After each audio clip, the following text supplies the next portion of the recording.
Hi friends, welcome to Interview. இந்த வீடியோவில் பார்க்க போகிறோம்னா 100 habits of high performing software engineers பார்த்துட்டு இருக்கோம். ஸோ இந்த பர்டிகுலர் செக்ஷனில் ஒரு ஹேபிட் தான் பார்க்க போகிறோம். வாங்க பார்க்கலாம். ஸோ ஒரு முக்கியமான ஹேபிட் என்னென்னு பார்த்தீங்கன்னா, இந்த ஹை பர்ஃபார்மர்ஸ் தனக்குன்னு ஒரு டெய்லி ரொட்டீன் வச்சுருப்பாங்க. இந்த டெய்லி ரொட்டீன் தன்னுடைய லாங் டேர்ம் கோலுக்கும் ஷார்ட் டேர்ம் கோலுக்கும் ஹெல்ப் பண்ணுற மாதிரியான ஒரு ரொட்டீன் தான் இது. இங்கே ஒரு எக்ஸாம்பிள் தான் கொடுத்துருக்குறேன். நீங்கள் இது உங்களுக்கு ஏற்ற மாதிரி நீங்கள் மாற்றிக்கலாம். இது ஒரு ஜஸ்ட் ஒரு எக்ஸாம்பிள், ஒரு ஆவரேஜாக ஒரு ஹை பர்ஃபார்மர்ஸ் என்ன பண்ணுவாங்க அப்படின்ற ஒரு எக்ஸாம்பிள் தான் இங்கே கொடுத்துருக்கேன், பேட்டர்ன் கொடுத்துருக்கேன். ஸோ ஃபார் எக்ஸாம்பிள் மெடிடேஷன் பண்ணுவாங்க காலையில் எழுந்த உடனே. அதுக்கப்புறம் ஃபிசிக்கலாக நல்லா இருக்குன்னு சொல்லி எக்ஸசைஸ் பண்ணுவாங்க. அதுக்கப்புறம் ரீட் பண்ணுவாங்க. மேபி பர்சனல் டெவலப்மெண்ட்டுக்காக ரீட் பண்ணுவாங்க, அப்படி இல்லைனா டெக்னிக்கல் ரிலேட்டட் ரீட் பண்ணுவாங்க, அப்படி இல்லைனா ஆஃபீஸ் ரிலேட்டட் டாக்குமெண்ட்ஸ் ரீட் பண்ணுவாங்க. அடுத்த லெவலுக்கு போகிறதுக்கு என்னெல்லாம் வேணுமோ அதெல்லாம் ரீட் பண்ணுவாங்க.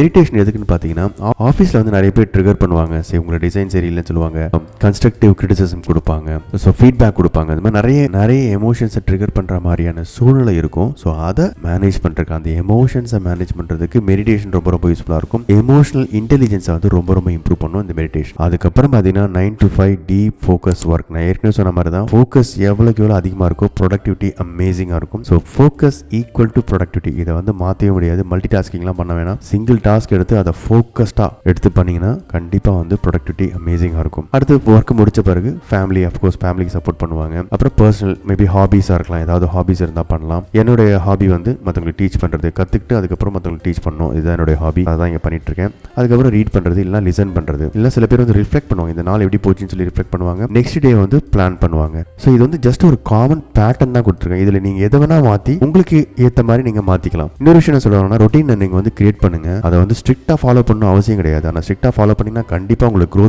டபுள் எக்ஸாக இருக்கும். But sometimes for example exercise பண்ண முடியல, இல்லை ஸோ ஒரு நாள் ரீட் பண்ண முடியல, எங்கள் ஃப்ரெண்ட்ஸோட வெளில போகணும் ஆசைப்படுறீங்க. இந்த ரொட்டீனில் ஏதோ ஒன்று விட்டால் பரவாயில்ல. ஸோ அதுக்காக நம்ம வரி பண்ண அவசியம் கிடையாது. அடுத்த நாள் அதை பண்ணிக்கலாம். So nothing to worry. ஒரு ஜஸ்ட் உங்களுக்கு ஏற்ற மாதிரி ஒரு ரொட்டீனை செட் பண்ணிக்கங்க. அதை ஃபாலோ பண்ணிகிட்டே இருங்க. கண்டிப்பாக உங்களுக்கு கெரியரில் ரிசல்ட் தெரியும். இதுதான் எனக்கு தெரிஞ்ச ஒரு ரொட்டீன் உங்களுக்கு நான் ஷேர் பண்ணுறேன். உங்களுக்கு இந்த இன்ஃபர்மேஷன் ரொம்ப யூஸ்ஃபுல்லாக நினைக்கிறேன். Please subscribe to my channel for more tech videos. Thank you so much for your support and all the best for your career. Thank you. Bye bye.